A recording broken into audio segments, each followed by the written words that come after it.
A paz de Cristo esteja entre nós.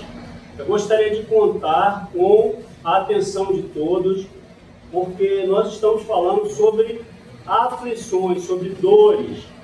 E nós observamos que muitas pessoas têm muitas dúvidas ainda sobre aquilo que nós falamos aqui todas as sextas-feiras.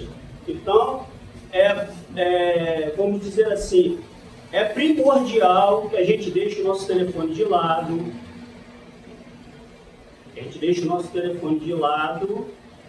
a gente esqueça as coisas fora daqui, que a gente tente colocar os nossos pensamentos nesse momento, aliás, desde a hora que passa ali pelo portão, passa pelo corredor da salvação ali, que chega até aqui. Boa noite, pessoal. Boa noite. Boa noite.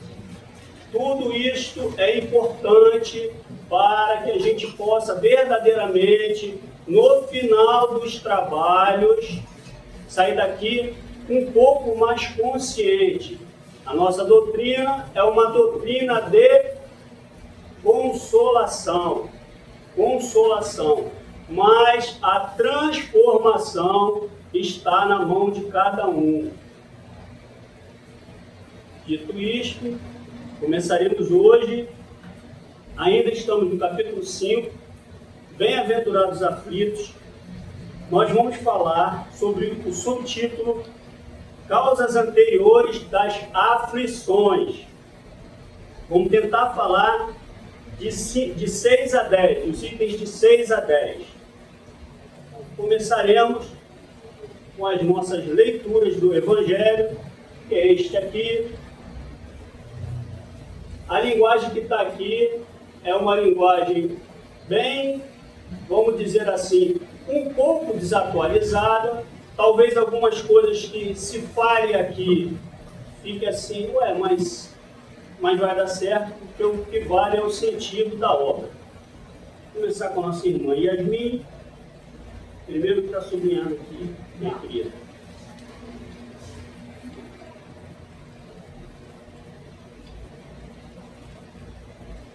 As enfermidades de nascimento, sobretudo aquelas que tiram os infelizes dos meios de ganhar sua vida pelo trabalho, como as deformidades, os transtornos, o cretinismo. A idiotia e o cretinismo. Idiotia e cretinismo. Nós estamos falando de limitações, tanto elas de ordem mental, a incapacidade intelectual e também física. Tá? Indivíduos que nascem sobre esta condição, indivíduos que vão precisar dos seus pais ou daqueles que cuidam dele durante a sua estadia aqui neste plano. Então vamos adiante.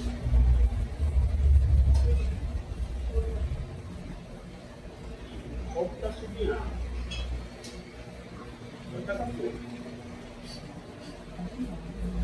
Que dizer, enfim, dessas crianças que morrem em eternidade e não conheceram da vida senão um sofrimento?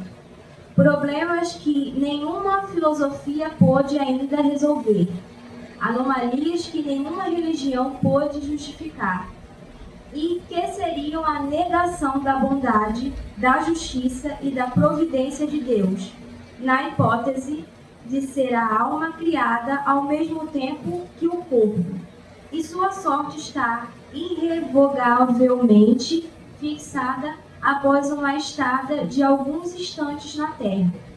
Que fizeram essas almas que acabam de sair das mãos do Criador para suportar tantas misérias neste mundo e merecer no futuro uma recompensa ou uma punição qualquer, quando não puderam fazer nem o bem nem o mal?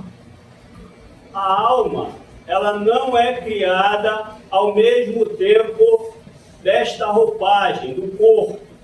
Nós temos uma roupagem agora nesta encarnação. Porém, esta alma, ela é uma alma imortal.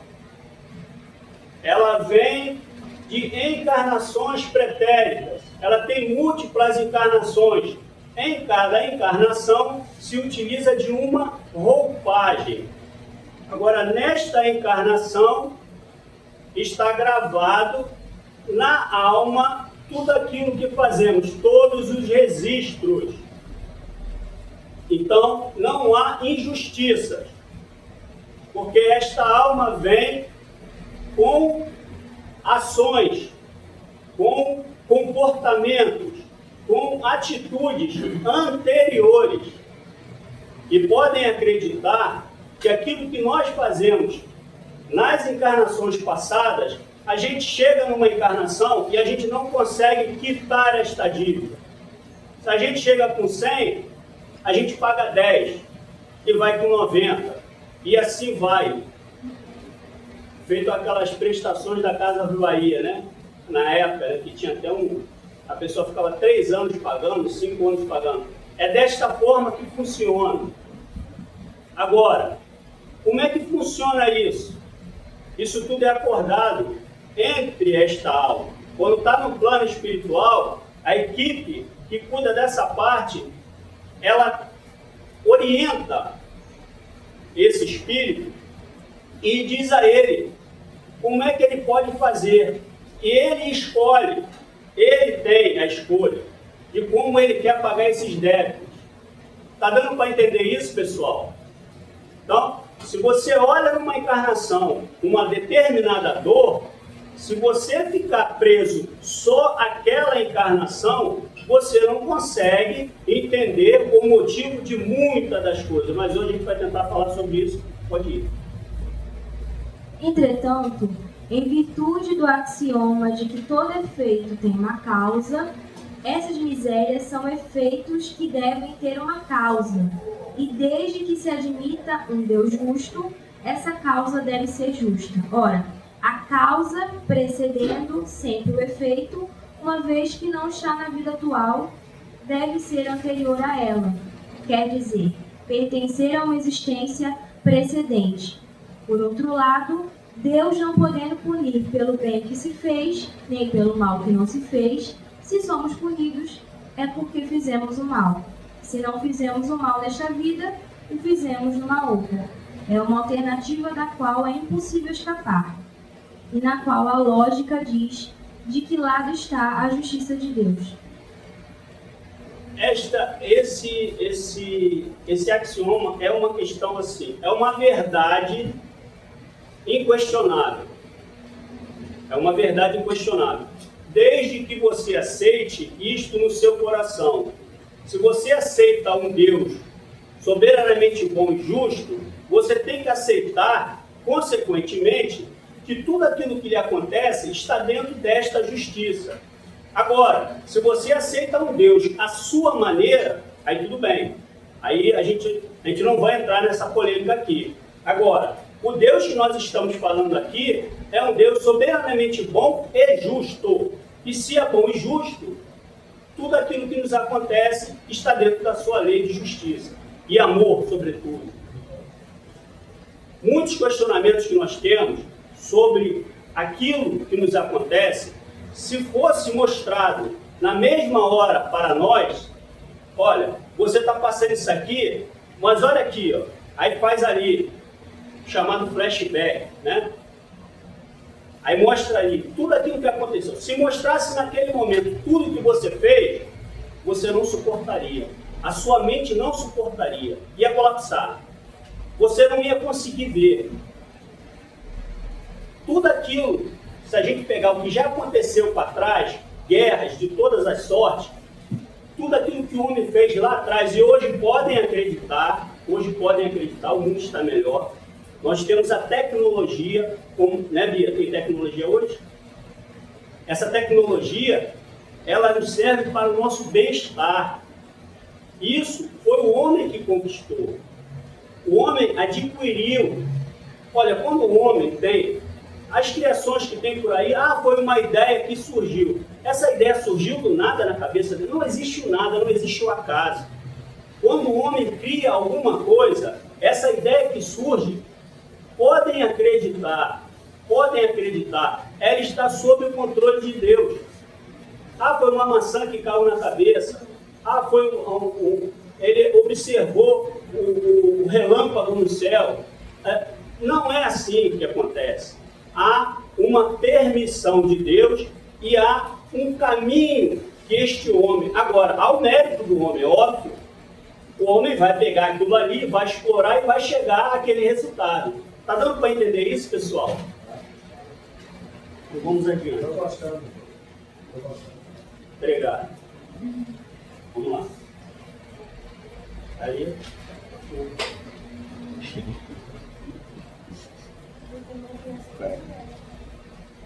Depois a gente começa com as polêmicas, nós teremos um período de polêmicas aqui, mas pode pegar fogo agora aí, vai. O homem, ou a mulher, pois, não é sempre punido ou completamente punido na sua existência presente, mas não escapa jamais às consequências de suas faltas. A prosperidade do mal não é senão momentânea, e se ele não expia hoje, expiará amanhã, ao passo que aquele que sofre está expiando seu passado. A infelicidade que à primeira vista parece imerecida tem, pois, sua razão de ser, e aquele que sofre pode sempre dizer: perdoai-me, Senhor, porque pequei. Aquilo que nós podemos fazer de melhor nas nossas vidas é sermos resilientes. É saber passar pela dor sem aquele sofrimento excessivo.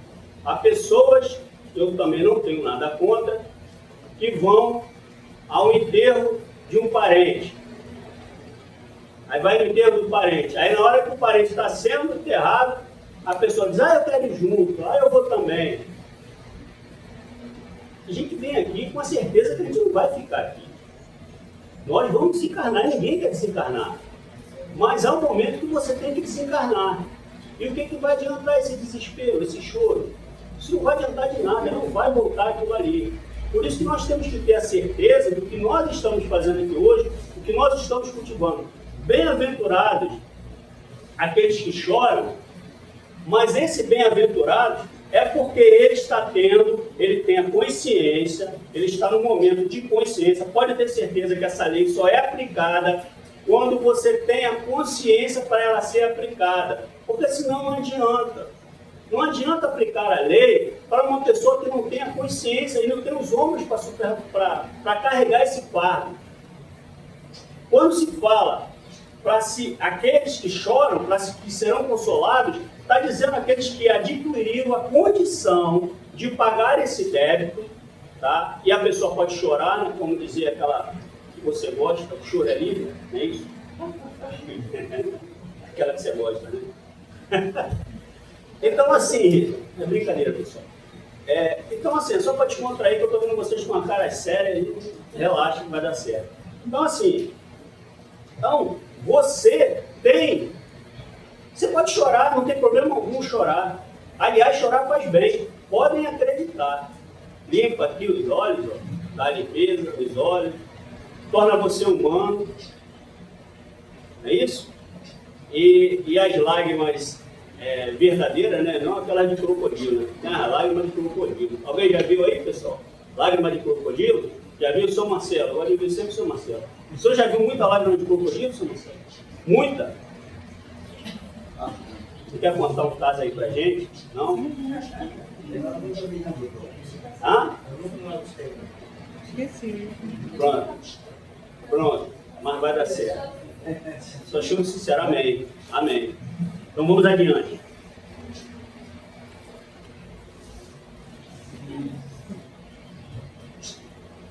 E agora nós... Mensagens polêmicas? Leia mais. Os sofrimentos por causas anteriores são, frequentemente, como os das faltas atuais. A consequência natural da falta cometida quer dizer, por uma justiça distribuída rigorosa, o homem suporta o que fez os outros suportarem. Se foi duro e desumano, ele poderá ser, a seu turno, tratado duramente com desumanidade. Se for orgulhoso, poderá nascer em uma condição humilhante. Se foi avarento, egoísta ou se fez mau uso da sua fortuna, poderá ser privado do necessário. Se foi mau filho, poderá sofrer com os próprios filhos. Então a gente já viu aqui que se você recebeu um coice, é porque você deu 2. Se você sofreu uma humilhação, é porque você humilhou e bastante. Porque na proporção, a gente paga menos daquilo que deve. Só que nós estamos num planeta de provas e expiações. A gente não está naqueles mundos felizes e ditosos. Nós estamos comuns ao aquilo que é a nossa condição espiritual. Então vai ser assim, vai ter prantos e ranger de dentes, vai ser dessa forma. Agora você que vai ter que administrar isso. Porque se a cada passo que você tomar da vida, né, a vida que eu digo são os nossos irmãos, né, o nosso semelhante. Se cada passo que você tomar, você cair e ficar chorando, e não tiver capacidade de levantar para continuar, aí, meu irmão, aí vai ter que vir uma nave aqui, pegar você e levar para outro lugar. Porque não está no nosso planejamento espiritual a gente ficar caindo e chorando, não. A gente chora 1, 2, 3 dias, uma semana, depois a gente levanta, sacode a poeira e dá a volta por cima. Tem que ser dessa forma, porque é dessa forma que é feito, é movimento. Os que serão consolados não é aquele que está chorando, não. É aquele que está agindo, está chorando, mas está seguindo. A minha mãe dizia, às vezes eu perguntava, no período que ela sentia muitas dores, eu perguntava, mãe, como é que a senhora está hoje? Ela dizia, gemendo e andando. E é dessa forma que a gente tem que seguir. E essas dores que temos aqui, se tivesse outra forma, se Deus tivesse uma outra forma de ajustar-nos a todos nós, as suas leis, que não fosse a dor, ele se utilizaria. Mas não tem outra forma. Não há outra forma, tem que ser a dor. Porque, infelizmente, nós só conseguimos saber que aquilo que a gente fez com o outro é ruim quando a gente sente na própria pele. Quando a gente sente na própria pele. Eu me lembro de uma história rapidinha aqui, de um médico que eu trabalhei com ele no laboratório, que ele vivia reclamando das pessoas que tinham medo de tirar sangue. No dia que foi a vez dele de tirar sangue lá, ele até desmaiou. Mas ele achava que... Então a gente... Acontece essas situações, essas contradições. E nós vamos falar agora uma história. Dá tempo.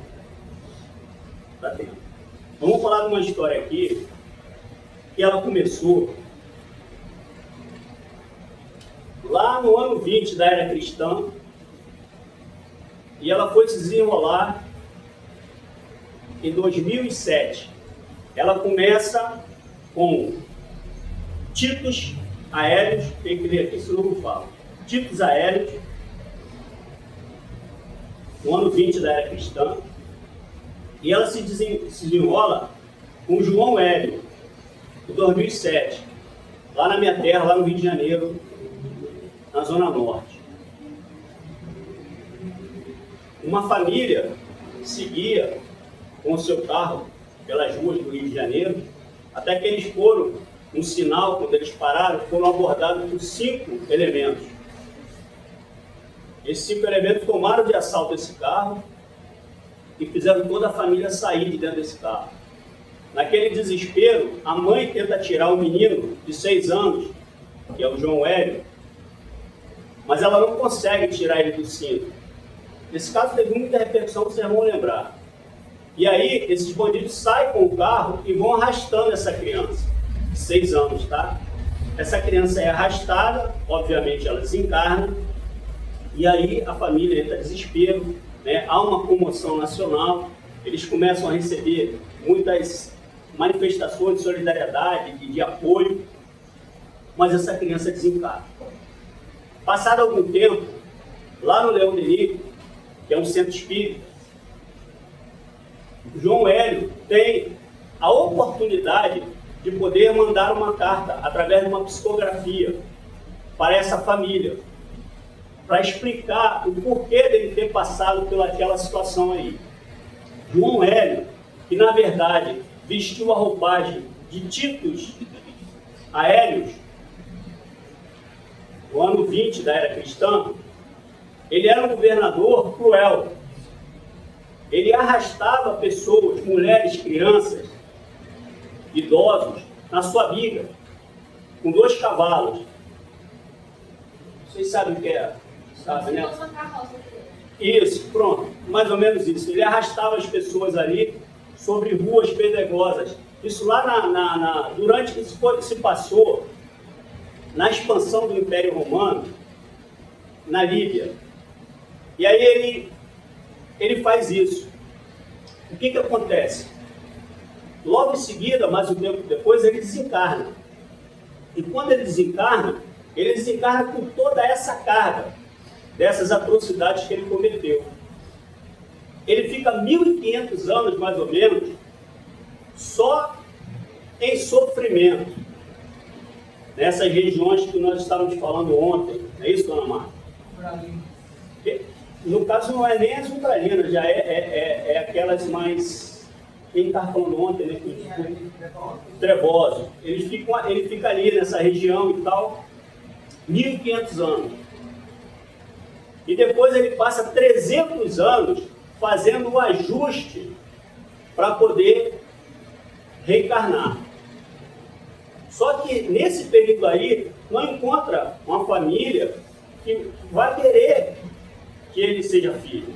Só que aí surge esta família aí. E esta família, na verdade, foi uma família que também foi morta por ele.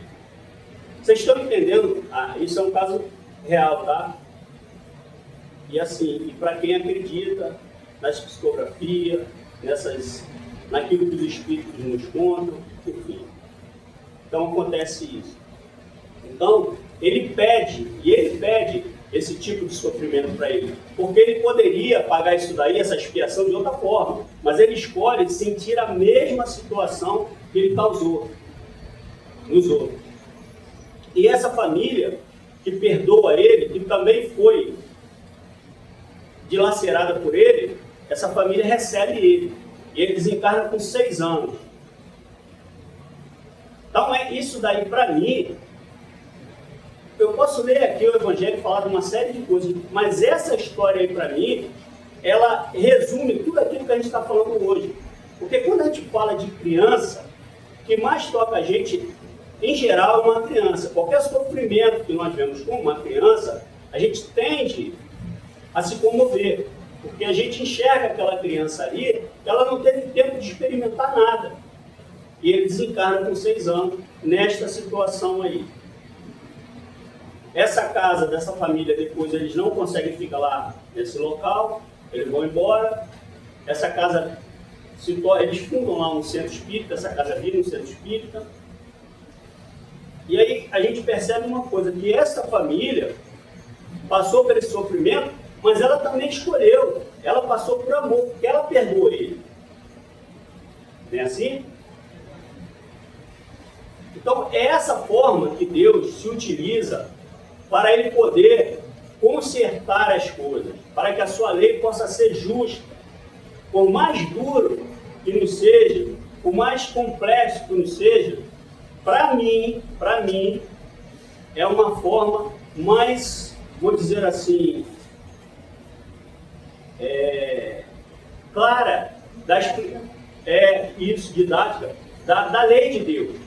Porque é uma coisa que aconteceu, é o caso, se vocês quiserem pesquisar, tá? É o caso desse João Hélio, tem a carta psicografada lá no... Oi? Até o nome do Hélio é parecido com... Sim, isso mesmo, é verdade. Então, meus irmãos, Fica à vontade.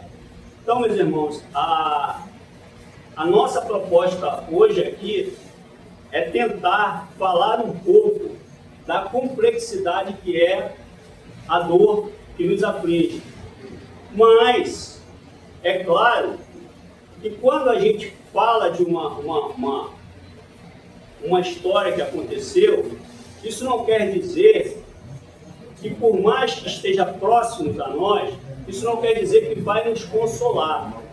Mas eu estou mostrando aqui de uma forma de explicar a complexidade, porque o Evangelho, ele consola, mas essas histórias assim, elas explicam e elas vão de encontro às leis de Deus. Elas acabam que tudo converge para esta questão da justiça. Ainda que nós podemos, no momento da aflição, nos sentimos injustiçados. Então, meus irmãos, o que tinha para hoje era isso. Deus abençoe. Muito obrigado pela atenção de todos.